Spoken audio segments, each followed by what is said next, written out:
Thought for the day. Get rid of the idea of work-life balance. It's really more about work-life integration.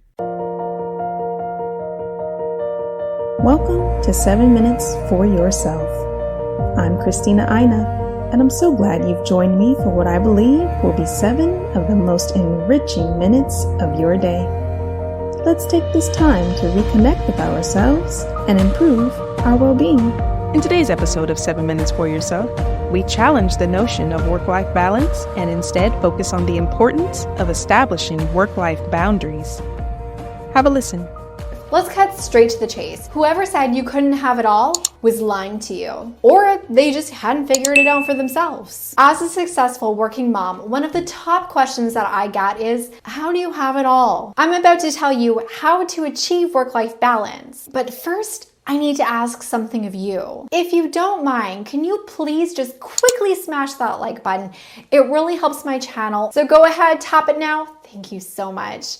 And let's get into it. The first thing we need to do is we need to talk about all of those buzzwords that are buzzing around us all the time. First, it was work-life balance, where you were supposed to have buckets and they were the same size and they were, balanced. Then it was integration, where it was, I guess, just one big bucket that you were dealing with all the time, which quite frankly is a nightmare, because what that big bucket really means is you are dealing with all of the things all of the time. Yep, it's all you. You're on and firing on all cylinders all the time. And that, my friend, is a one-way express ticket to burnout without getting anything done along the way to boot. So let's just trash both of those because they suck and we hate them. The better approach, and the one that allows you to actually succeed in every area of your life, is having work-life boundaries. It's like a shining light from beyond. Look, your work is never going to decrease. It is going to demand more and more and more from you at the expense of your friends, your family, and in particular,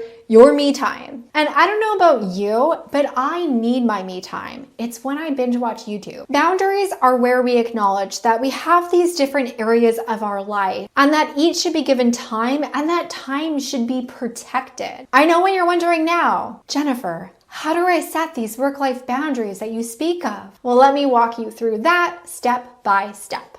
The first step to creating work-life boundaries is to know what you really want. What you really want. So ask yourself, write it down right now. What do you really want? Obviously, you can't have it all if you want literally all of the things. But chances are you don't actually want all of the things. When you really pay attention, there's probably only a few things that you do really want and that are actually really important to you. Let's figure out what those things are. This is something that I deep dive in with my clients in my Career Acceleration Program, but let's get you on that path right now. Let me ask you this. If you had 4 buckets, what would they be?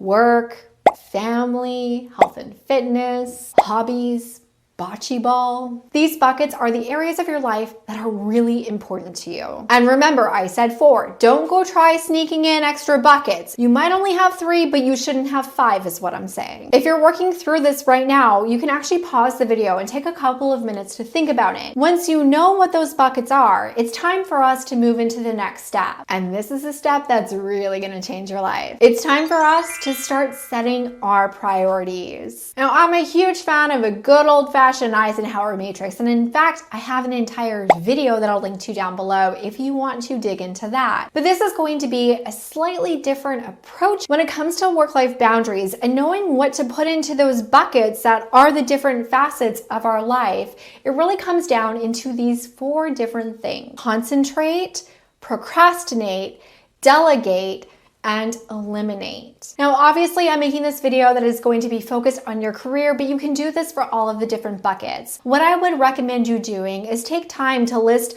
all of your major activities and the things that you do that belong in each of those buckets and figure out where those activities fit into those 4 different categorizations. It is time for us to move into our next step, which is going to be making the actual time. This can look a whole bunch of different ways. I mentioned this in one of my recent videos. One of the best ways that we can establish work-life boundaries is to have a start by time and an end by time associated with our workday. Not to say that those are going to to be impervious to change, but for the most part, this is going to help you define when you start and when you actually stop working. The next phase is to actually take those activities and the tasks in your work bucket that you need to concentrate on or that you can procrastinate and start allocating when you're going to work on them. That concludes today's episode of 7 Minutes for Yourself.